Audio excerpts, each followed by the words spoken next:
ஏன்டா அவசரப்படுற? ஆடு கடை வாங்கிட்டு வந்து ஆட்டுக்குடிய பத்திரமா பாத்துக்கிறது இல்லையா? ஆனா ஒரு ஆட்டுக்குடி தண்ணி காட்டணும்னா தண்ணி கொஞ்சமா போற இடத்துல காட்டியிருக்கணும். இல்ல நான் ஏதாவது ஒரு பாத்திரத்துல எடுத்து வச்சு அதுல புடிச்சு கொண்டு காட்டியிருக்கிறேன். தண்ணி மட்ட மட்டன்னு நிறைய போயுங்கிறது ஆட்டு என்னடா அறிவட்டமா? பொதுவா ஆடு தண்ணி குடிக்கணும்னா மண்டிட்டு தான் தண்ணி குடிக்கும். அது மண்டி போட்டு தான். அப்ப தண்ணி மண்டி போடுது தண்ணி அடிக்கும். தண்ணி குடிக்க முடியல, அடிக்குது மடப்பல. அப்ப தண்ணி நிறைய போறதுல காட்டலாமா? மடத்தலாமா? ஆடு செத்து போச்சா? உரிச்சு கூறு போட்டுருப்பீங்களே. ஆத்தோட ஆத்தா போச்சு எப்படி உரிச்சு கூறு போடுறது?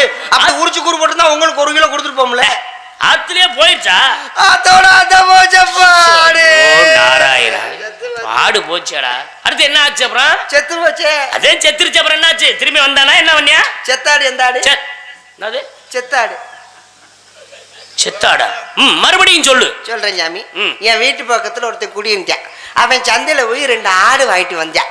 ஒரு ஆட்டுக்குட்டிக்கு பேர் மறுபடியும் சொல்லு, இன்னொரு ஆட்டுக்குட்டிக்கு பேர் மறுபடியும் சொல்லாத. இந்த 2 ஆட்டையும் கையில பிடிச்சிக்கிட்டு தண்ணி காட்ட ஆத்து பக்கம் கூட்டிட்டு போயிருக்கான்.